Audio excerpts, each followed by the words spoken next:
കോട്ടയം കണ്ണിമലയിൽ ശബരിമല തീർത്ഥാടകർ സഞ്ചരിച്ച ബസ് മറിഞ്ഞ് 5 പേർക്ക് പരിക്കേറ്റു. വാഹനം കുഴിയിലേക്ക് മറിയാതിരുന്നതുകൊണ്ട് വലിയ അപകടം ഒഴിവായി. ആദ്യം ആ ദൃശ്യം.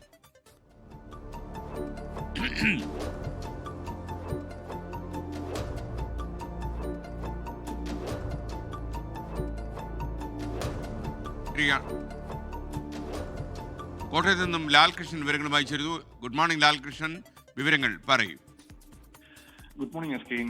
പുലർച്ചെ 3 മണിയോട് കൂടിയാണ് ഈ അപകടം ഉണ്ടാകുന്നത്. കണ്ണമലയിൽ കുത്തിറക്കം ഇറങ്ങി വരുന്നതിനിടയിൽ വളവ് തിരിച്ചു കഴിയാതെ ഈ സ്പീഡ് ബ്രേക്കറായിട്ട് താഴേക്ക് പോകാതിരിക്കാൻ വേണ്ടി അപകടം ഉണ്ടാകാതിരിക്കാൻ വേണ്ടി വെച്ച ഭാഗങ്ങളടക്കം ഇടിച്ചു തെറിപ്പിച്ചുകൊണ്ട് വാഹനം പോവുകയായിരുന്നു.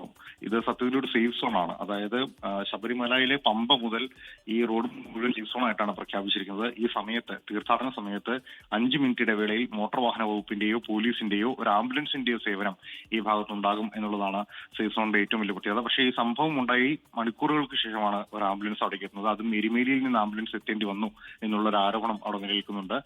വിവരം അറിയാനോ അറിയിക്കാനോ മറ്റ് കൃത്യമായ മാർഗനിർദ്ദേശങ്ങളോ ദിശാനിർദ്ദേശ ബോർഡുകളോ അവിടെ ഉണ്ടായിരുന്നില്ല എന്നുള്ളതാണ് വാഹനത്തിലുണ്ടായിരുന്നവർ ആദ്യഘട്ടത്തിൽ തന്നെ പറഞ്ഞിരിക്കുന്നത്. എരുമേലിയിൽ നിന്ന് ആംബുലൻസ് എത്തിയാണ് പരിക്കേറ്റവരെ ആശുപത്രിയിലേക്ക് എത്താൻ സഹായിച്ചത്. മാത്രമല്ല, ഈ കുത്തിറക്കം തുടങ്ങുന്നതിന് തൊട്ട് മുകൾ ഭാഗത്ത് ഒരു പോലീസുകാർ ഉണ്ട്, അവരുടെ സാന്നിധ്യമുണ്ട്. പക്ഷെ അവരാരും ഈ വിവരം അറിഞ്ഞില്ല എന്ന കാര്യം കൂടി പറയുന്നു. നമുക്ക് ആ ദൃശ്യം കണ്ട മനസ്സിലാവും. ആ ബ്രേക്കർ ഇടിച്ച് താഴത്തേക്ക് പോയതിനു ശേഷം ബസ് അവിടെ നിന്ന് ആടുകയാണ് ഉണ്ടായത്. ഒരുപക്ഷെ അപകടകരമായ രീതിയിലേക്ക് പോയിരുന്നെങ്കിൽ, ബസ് അങ്ങോട്ട് മറിഞ്ഞു പോയിരുന്നെങ്കിൽ ഇതൊരു വലിയ ദുരന്തമായി തന്നെ മാറിയേനെ. എന്താണെങ്കിലും അത്തരം സംഭവങ്ങളൊന്നും ഉണ്ടായില്ല. പക്ഷേ അധികൃതരുടെ ഭാഗത്തുനിന്ന്, സേഫ് സോണിന്റെ ഭാഗത്തുനിന്ന് കൃത്യമായ ഒരു അശ്രദ്ധ ഈ വിഷയത്തിൽ ഉണ്ടായിട്ടുണ്ട് എന്ന് തന്നെയാണ് മനസ്സിലാവുന്നത്. തമിഴ്നാട്ടിൽ നിന്ന് എത്തിയ തീർത്ഥാടക സംഘമാണ് ഈ അപകടത്തിൽപ്പെട്ടത്. എന്തായാലും ആ വണ്ടി നിന്നിങ്ങനെ ആടുന്നത് കാണുമ്പോൾ നമ്മൾ ഭയന്നു പോകും.